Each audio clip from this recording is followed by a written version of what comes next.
قال ألم أقل لك إنك لن تستطيع معي صبرا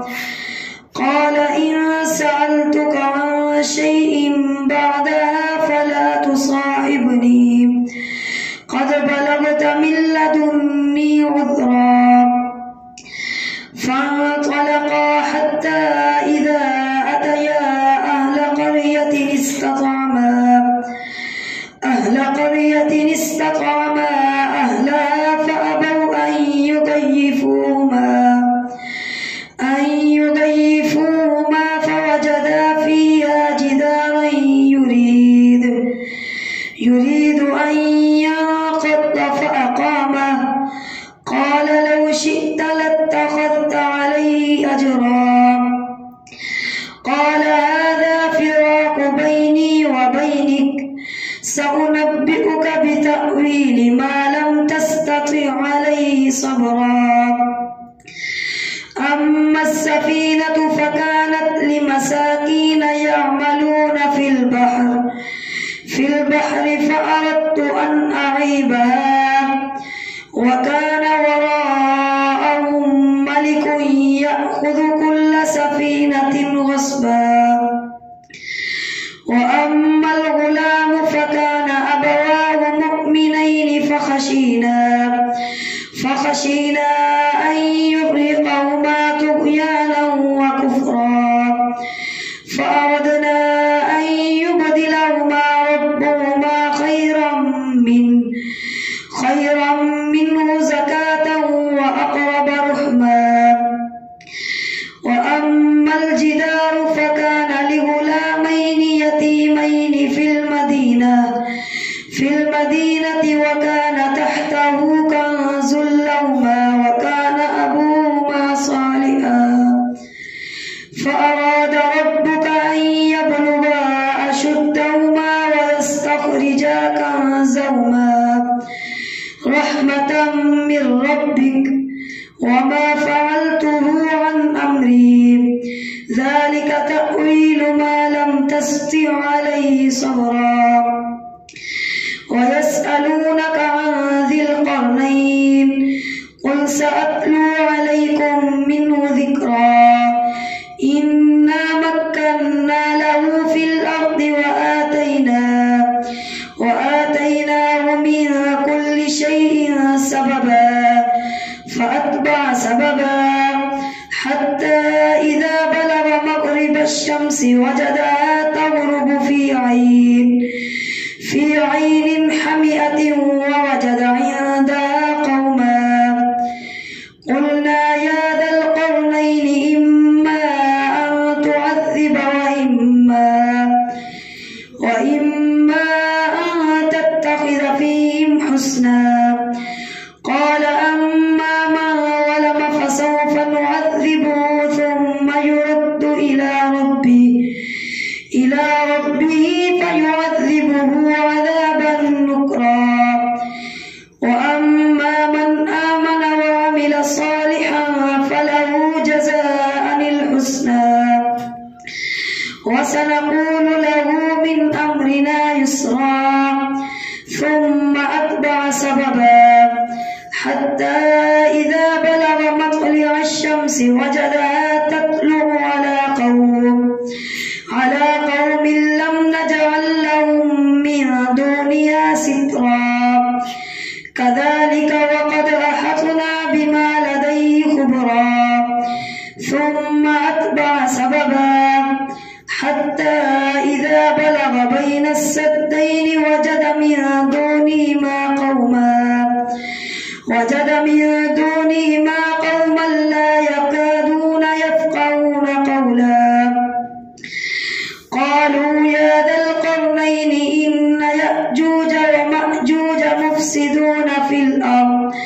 في الأرض فهل نجعل لك خرجا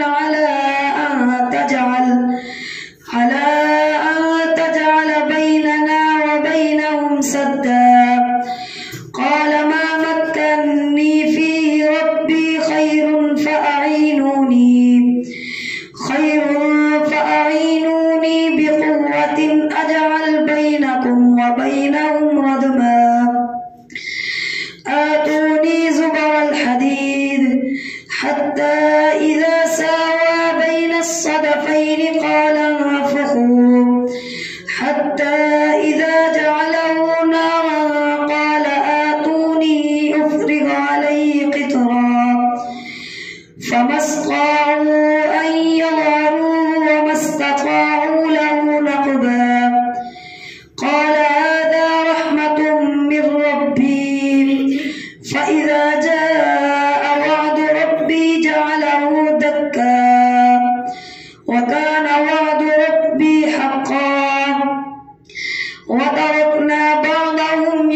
يومئذ يموج في بعض ونفخ في السور فجمعناهم جمعا وعرضنا جهنم يومئذ للكافرين عرضا الذين كانت أعينهم في غطاء عن ذكري وكانوا لا يستطيعون سمعا أفحسب الذين كفروا أن يتخذوا عبادي من دوني أولياء إنا أعتدنا جهنم للكافرين نزلا قل هل ننبئكم بالأخسرين أعمالا الذين ضل سعيهم في الحياة الدنيا وهم يحسبون أنهم يحسنون صنعا أولئك الذين كفروا بآيات ربهم ولقائه فحبطت أعمالهم فلا نقيم لهم يوم القيامة وزنا ذلك جزاؤهم جهنم بما كفروا واتخذوا آياتي ورسلي هزوا إن الذين آمنوا وعملوا الصالحات كانت لهم جنات الفردوس نزلا خالدين فيها لا يبغون عنها حولا قل لو كان البحر مدادا لكلمات ربي لنفد البحر قبل أن تنفد كلمات ربي ولو جئنا بمثله مددا قل إنما أنا بشر مثلكم يوحى إلي أنما إلهكم إله واحد فمن كان يرجو لقاء ربه فليعمل عملا صالحا ولا يشرك بعبادة ربه أحدا كافها يا عين صاد ذكر رحمة ربك عبده زكريا إذ نادى ربه نداء خفيا قال رب إني وهن العظم مني واشتعل الرأس شيبا ولم أكن بدعائك رب شقيا وإني خفت الموالي من ورائي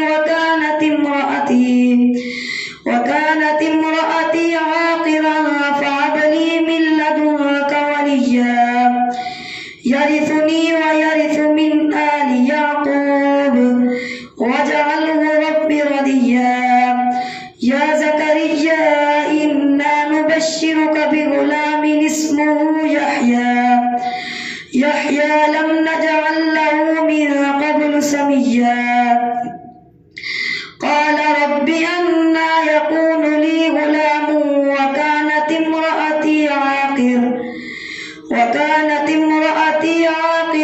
وقد بلغت من الكبر عتيا قال كذلك قال ربك هو علي هين وقد خلقتك من قبل ولم تك شيئا قال رب اجعل لي آية قال آيتك ألا تكلم الناس 3 ليال سويا فخرج على قومه من المحراب فأوحى إليهم أن سبحوا بكرة وعشيا يا يحيى خذ الكتاب بقوة وآتيناه الحكم صبيا وحنانا من لدنا وزكاة وكان تقيا وبرا بوالديه ولم يكن جبارا عصيا وسلام عليه يوم ولد ويوم يموت ويوم يبعث حيا واذكر في الكتاب مريم إذ انتبذت من أهلها مكانا شرقيا فاتخذت من دونهم حجابا فأرسلنا إليها روحنا فتمثل لها بشرا سويا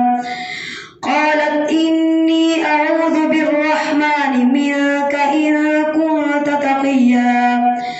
قال إنما أنا رسول ربك لأهب لك غلاما زكيا قالت أنى يكون لي غلام ولم يمسسني بشر ولم أك بغيا قال كذلك قال ربك هو علي هين ولنجعله آية للناس ورحمة منا وكان أمرا مقضيا فحملته فانتبذت به مكانا قصيا فأجاءها المخاض إلى جذع النخلة قالت يا ليتني مت قبل هذا وكنت نسيا منسيا فناداها من تحتها ألا تحزني قد جعل ربك تحتك سريا وهزي إليك بجذع النخلة تساقط عليك رطبا جنيا فكلي واشربي وقري عينا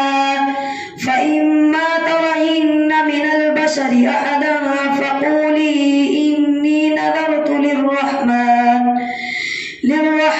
صوما فلن أكلم اليوم إنسيا فأتت به قومها تحمله قالوا يا مريم لقد جئت شيئا فريا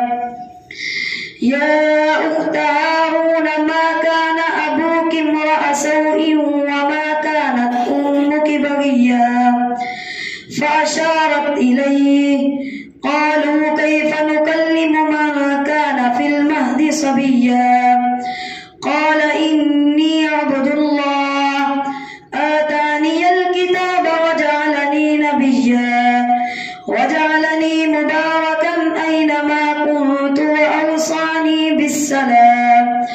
وأوصاني بالصلاة والزكاة ما دمت حيا وبرا بوالدتي ولم يجعلني جبارا شقيا والسلام علي يوم ولدت ويوم أموت ويوم أبعث حيا ذلك عيسى ابن مريم قول الحق الذي فيه يمترون ما كان لله أن يتخذ من ولد سبحانه إذا قضى أمرا فإنما يقول له كن فيكون وإن الله ربي وربكم فاعبدوه هذا صراط مستقيم فاختلف الأحزاب من بينهم فويل للذين كفروا من مشهد يوم عظيم أسمع بهم وأبصر يوم يأتوننا لكن الظالمون اليوم في ضلال مبين وأنذرهم يوم الحسرة إذ قضي الأمر وهم في غفلة وهم لا يؤمنون إنا نحن نرث الأرض ومن عليها وإلينا يرجعون الله أكبر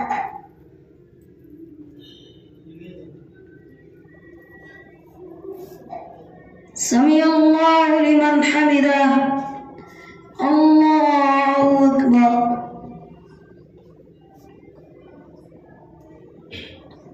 الله أكبر الله أكبر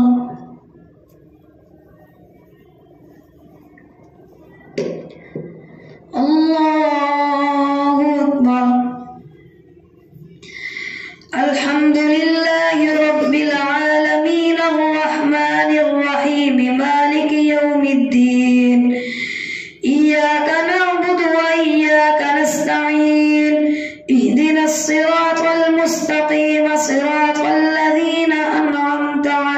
الرجيم غير المغضوب عليهم ولا الضالين. واذكر في الكتاب إبراهيم إنه كان صديقا نبيا إذ قال لأبيه يا أبت لم تعبد ما لا يسمع ولا يبصر ولا يغني عنك شيئا يا أبت إني قد جاءني من العلم ما لم يأتك فاتبعني أهدك صراطا سويا يا أبت لا تعبد الشيطان إن الشيطان كان للرحمن عصيا يا أبت إني أخاف أن يمسك عذاب من الرحمن فتكون للشيطان وليا قال أراغب أنت عن آلهتي يا إبراهيم لئن لم تنته لأرجمنك واهجرني مليا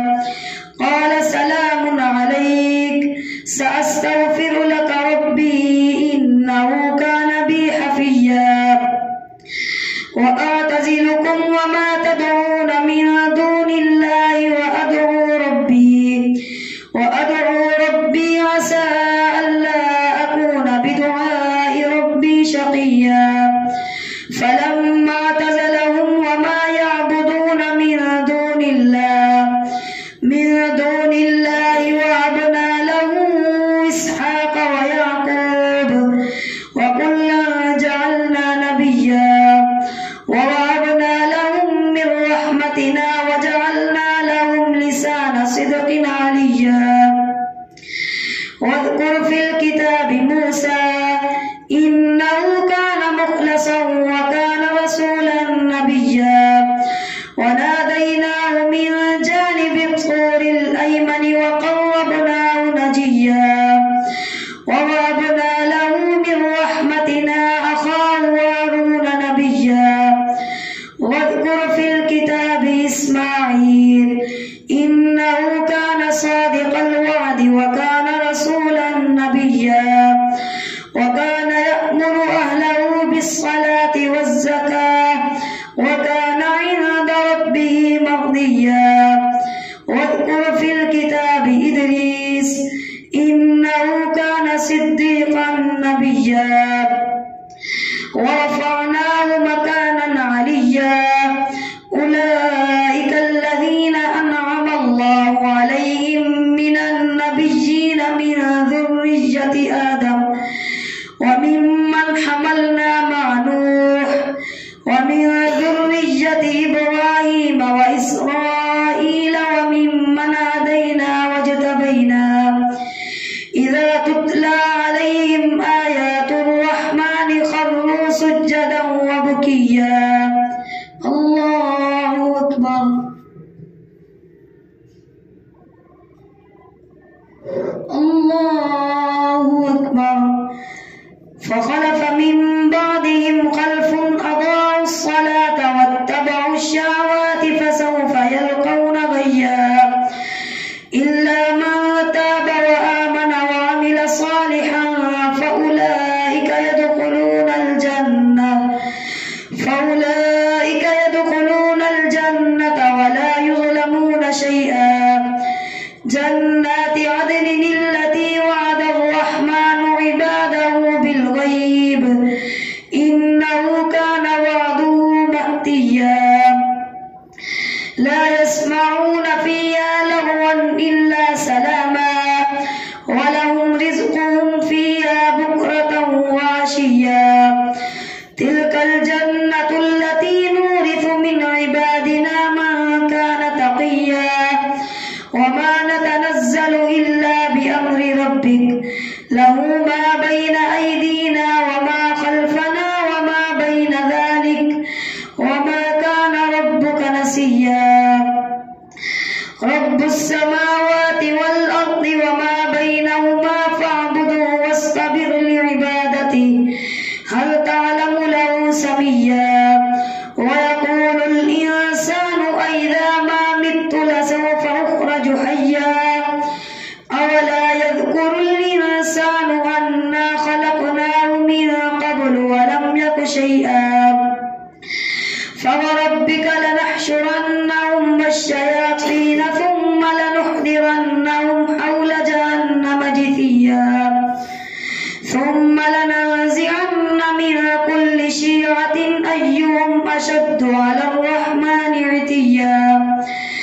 ثم لنحن أعلم بالذين هم أولى بها صليا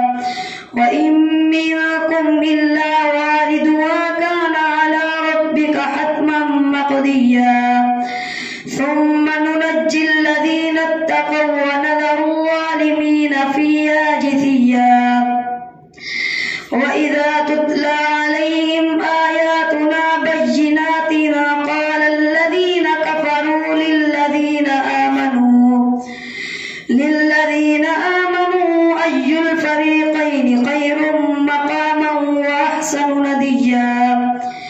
وكم أهلكنا قبلهم من قرن هم أحسن أثاثا ورئيا